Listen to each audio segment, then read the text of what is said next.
ನೇರ ದಿಟ್ಟ ನಿರಂತರ ಸುದ್ದಿಗಳಿಗಾಗಿ ವೀಕ್ಷಿಸಿ KS news TV Kannada. Vijayanagara ಜಿಲ್ಲೆ ಹರಪನಹಳ್ಳಿ ತಾಲ್ಲೂಕಿನ ಅರಸೀಕೆರೆ ಗ್ರಾಮದ ಡಿ.ಸಿ.ಸಿ. ಬ್ಯಾಂಕ್ ನಿರ್ದೇಶಕರಾದ ವೈ.ಡಿ. ಅಣ್ಣಪ್ಪರವರ 46ನೇ ವರ್ಷದ ಹುಟ್ಟುಹಬ್ಬದ ಪ್ರಯುಕ್ತ ವಿವಿಧ ಕಾರ್ಯಕ್ರಮಗಳನ್ನು ಹಮ್ಮಿಕೊಳ್ಳಲಾಗಿತ್ತು. ಶಾಂತಲಿಂಗ ದೇಶಿಕೇಂದ್ರ ಮಹಾಸ್ವಾಮಿಗಳು ಸಾನ್ನಿಧ್ಯ ವಹಿಸಿ ಮಾತನಾಡಿ, ವೈ.ಡಿ. ಅಣ್ಣಪ್ಪನವರಿಗೆ ಅವರ ತಂದೆ ತಾಯಿ ಕೊಟ್ಟ ಸಂಸ್ಕಾರದಿಂದ ಸಮಾಜದಲ್ಲಿ ಒಬ್ಬ ಉತ್ತಮ ವ್ಯಕ್ತಿಯಾಗಿದ್ದಾರೆ. ದೇವೇಂದ್ರಪ್ಪನವರಿಗೆ ಅವರ ತಾಯಿ ಗಂಗಮ್ಮನವರು ಹಾಕಿಕೊಟ್ಟ ಮಾರ್ಗದರ್ಶನದಲ್ಲಿ ಕುಟುಂಬವನ್ನು ನಡೆಸಿಕೊಂಡು ಬಂದಿದ್ದಾರೆ. ಅಜ್ಜಿಯ ಭಕ್ತಿ, ಶ್ರದ್ಧೆಯಿಂದ ಅಣ್ಣಪ್ಪನವರು ನಡೆದುಕೊಂಡು ಬಂದಿದ್ದಾರೆ. ಈಗಲೂ ಶನಿವಾರ ನರಸಿಂಹ ಸ್ವಾಮಿಯ ದೇವಸ್ಥಾನಕ್ಕೆ ಹೋಗಿ ಬರುತ್ತಾರೆ. ನರಸಿಂಹ ಸ್ವಾಮಿ ಹಾಗೂ ಕೋಲ ಶಾಂತೇಶ್ವರ ಮಠದ ಭಕ್ತರಾಗಿದ್ದಾರೆ. ಶನಿವಾರ ಚಪ್ಪಲಿಯನ್ನು ಹಾಕುವುದಿಲ್ಲ. ಎಲ್ಲಿಗೆ ಹೋದರೂ ಸಹಿತ ಬರೀ ಕಾಲಿನಲ್ಲಿ ನಡೆಯುತ್ತಾರೆ. ಅಣ್ಣಪ್ಪನವರು ಶ್ರೀಮಂತರಿದ್ದರೂ ಸಹ ಬಡವ, ದೀನ, ದಲಿತರ ಪಕ್ಷಾತೀತವಾಗಿ, ಜಾತ್ಯತೀತವಾಗಿ ಎಲ್ಲರಿಗೂ ಯಾವುದೇ ಭೇದಭಾವವಿಲ್ಲದೆ ಸಹಕಾರ ನೀಡುತ್ತಾ ಬಂದಿದ್ದಾರೆ. ಇಡೀ ತಾಲೂಕಿನಲ್ಲಿ ನಡೆಯುವ ಕಾರ್ಯಕ್ರಮಗಳಿಗೆ ಸ್ಪಂದಿಸಿ ಸಮಾಜಮುಖಿ ಕಾರ್ಯಕ್ರಮಗಳನ್ನು ಮಾಡಿಕೊಂಡು ಬರುತ್ತಿದ್ದಾರೆ.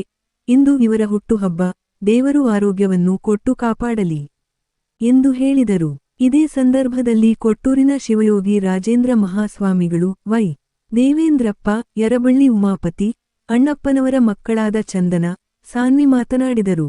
ಇದೇ ಸಂದರ್ಭದಲ್ಲಿ ಅಣ್ಣಪ್ಪನವರ ಭಾವಚಿತ್ರವಿರುವ 2026ನೇ ವರ್ಷದ ಕ್ಯಾಲೆಂಡರ್ ಅನ್ನು ಬಿಡುಗಡೆ ಮಾಡಲಾಯಿತು. ಇಡೀ ತಾಲ್ಲೂಕಿನ ಸ್ನೇಹಿತರು, ಅಭಿಮಾನಿ ಬಳಗದವರು, ಹಿತೈಷಿಗಳು, ಎಲ್ಲಾ ಸಮಾಜದ ಮುಖಂಡರು, ಕಾರ್ಯಕರ್ತರು ವೈ.ಡಿ.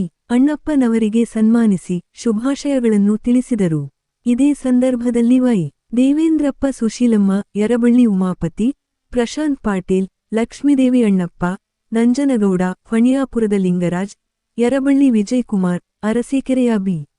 Ramanna, Pujar Mariyappa, Y. A. Minchu, Y. A. Preetham, Parashuram, Srinivas, Nichchavvanahalli Suresh, ಪತ್ರಕರ್ತರು, ತಾಲ್ಲೂಕಿನ ಮುಖಂಡರು ಹಾಗೂ ಗ್ರಾಮಸ್ಥರು ಹಾಜರಿದ್ದರು. ವರದಿ Mahesh, Arasikere, KS news TV Kannada. ಅಂತ ಹೇಳಿದ್ರೆ ಅದಕ್ಕೆ ಬಹಳ ವೈಶಿಷ್ಟ್ಯಪೂರ್ಣವಾದಂಥ ಅರ್ಥ ಇದೆ.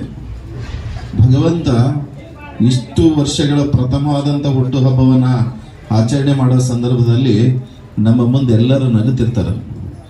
ಅದಕ್ಕೆ ನಾವು ದೊಡ್ಡವರು ಆದಮೇಲೆ ಏನೈತಲ್ಲ, ಎಲ್ಲರೂ ಸಹಿತ ಸಂತೋಷ ಪಡಬೇಕು. ಇಲ್ಲಪ್ಪ, ಈ ಪುಣ್ಯಾತ್ಮ ನಾವು ಹುಟ್ಟುಹಬ್ಬ ಆಚರಣೆ ಮಾಡ್ಕೊಳ್ಳೋದ್ರ ಜೊತೆಗೆ ಈತನ ಹುಟ್ಟುಹಬ್ಬವನ್ನು ಆಚರಣೆ ಮಾಡಬಾರ್ದು, ನಾವು ಆಚರಣೆ ಮಾಡ್ಬೇಕನ್ನುವಂಥ ಸದ್ಭಾವನೆಯನ್ನು ಬೆಳಿತೈತಲ್ಲ, ಅದು ನಿಜವಾಗಿರ್ತಕ್ಕಂಥ ನಾಯಕ ಅನ್ನುವಂಥ ಮಾತನ್ನ ಈ ಸಂದರ್ಭದಲ್ಲಿ ಹೇಳಲಿಕ್ಕೆ ಇಚ್ಛೆ ಪಡ್ತಾ ಇದ್ವಿ. ಅದಕ್ಕೆ ಒಂದು ಸಂದರ್ಭ ಏನಾಯ್ತು ಅಂತ ಹೇಳಿದ್ರೆ, ಮನುಷ್ಯನಿಗೆ ಸ್ವಾಮೀಜಿಯವರು ಒಂದು ಮಾತು ಹೇಳಿದ್ರು. ಮನುಷ್ಯನಿಗೆ ಒಬ್ಬ ವಿಜ್ಞಾನಿ ಒಂದು ಮಾತು ಹೇಳ್ತಾನ, ಧರ್ಮವಿಲ್ಲದ ವಿಜ್ಞಾನ ಕುರುಡು ಅನ್ನುವಂಥ ಮಾತನ್ನು ಹೇಳ್ತಾನ. ಯಾವ ಮನುಷ್ಯನಿಗೆ ಧರ್ಮ ಅನ್ನೋದು ಇರ್ತತೋ, ಧರ್ಮದ ತಳೆ ಹಾದಿ ಮೇಲೆ ನಡೀತಾನೋ, ಅವನ ಜೀವನ ಯಾವತ್ತೂ ಸಹಿತ ಯಶಸ್ವಿ ಆಗ್ತದೆ ಅನ್ನೋದಕ್ಕೆ ಇವತ್ತು ಅಣ್ಣಪ್ಪ ಸಾಕ್ಷಿ ಅನ್ನುವಂಥ ಮಾತನ್ನು ಈ ಸಂದರ್ಭದಲ್ಲಿ ನಾನು ಹೇಳಿಕ್ಕೆ ಇಚ್ಛೆ ಪಡ್ತಾ ಇದ್ದೀನಿ. ಇವತ್ತು ಬಹುಶಃ ಅಣ್ಣಪ್ಪ ಒಂದು ಸಂದರ್ಭದಲ್ಲಿ ಹಗರಿ ಗಜಾಪುರದ ಕಾರ್ಯಕ್ರಮದಲ್ಲಿ ಬಂದಿದ್ದ. ಅವತ್ತಿನ ದಿವಸ ಸಹಕಾರ ಒಂದು ಬ್ಯಾಂಕಿನ ಕಾರ್ಯಕ್ರಮ ಇತ್ತು. ಆ ಕಾರ್ಯಕ್ರಮಕ್ಕೆ ಬಂದಂಥ ಸಂದರ್ಭದಲ್ಲಿ ಅಣ್ಣಪ್ಪಗೂ ನಮಗೆ ಯಾವ ಪರಿಚಯನೇ ಇರಲಿಲ್ಲ. ಆದ್ರೆ ಸಹಕಾರ ಒಂದು ಬ್ಯಾಂಕ್ ಏನಿತ್ತಲ್ಲ, ಸೊಸೈಟಿ ಏನಿತ್ತಲ್ಲ, ಹಗರಿ ಗಜಾಪುರದವರು ನನ್ನನ್ನು ಆಹ್ವಾನ ಮಾಡಿದರು.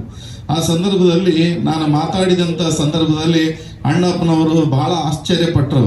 ಸ್ವಾಮೀಜಿಯವರು ಎಷ್ಟು ಚೆನ್ನಾಗಿ ವಿಷಯಗಳನ್ನ, ಇತಿಹಾಸವನ್ನು ತಿಳ್ಕೊಂಡಿದ್ದಾರೆ ಅಂಥೇಳಿ ನಮ್ಮ ಬಗ್ಗೆ ಬಹಳ ಖುಷಿಯನ್ನು ವ್ಯಕ್ತಪಡಿಸಿದ್ರು ಅವರು. ನಾನು ಯಾಕಂತ ಕೇಳಿದ, ಪುಸ್ತಕ ಓದುವಂಥ ಹವ್ಯಾಸ ನನಗೆ ತುಂಬ ಇದೆ. MP ಪ್ರಕಾಶ್ ಅವರು ಹೆಂಗೆ ಪುಸ್ತಕ ಓದ್ತಿದ್ರೆ ಹಂಗೆ ಓದುವಂಥ ಹವ್ಯಾಸ ಇದೆ.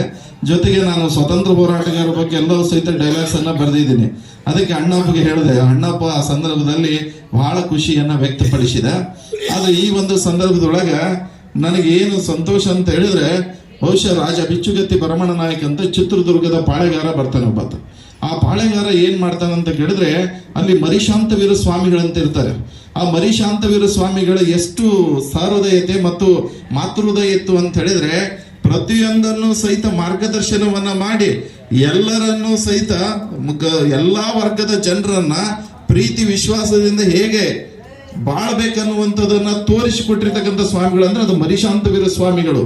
ಆ ಸಂದರ್ಭದಲ್ಲಿ ಅವರ ಮಾರ್ಗದರ್ಶನವನ್ನ ಪಡೆದಿರ್ತಕ್ಕಂಥ ರಾಜ ಬಿಚ್ಚುಗತ್ತಿ ಭರಮಣ ನಾಯಕ ಏನ್ ಮಾಡ್ತಾನಂತ ಕೇಳಿದ್ರೆ, ಆ ಸಂದರ್ಭದಲ್ಲಿ ಕೋಮು ಗಲಭೆಗಳು ಉಂಟಾಗಿರ್ತವೆ.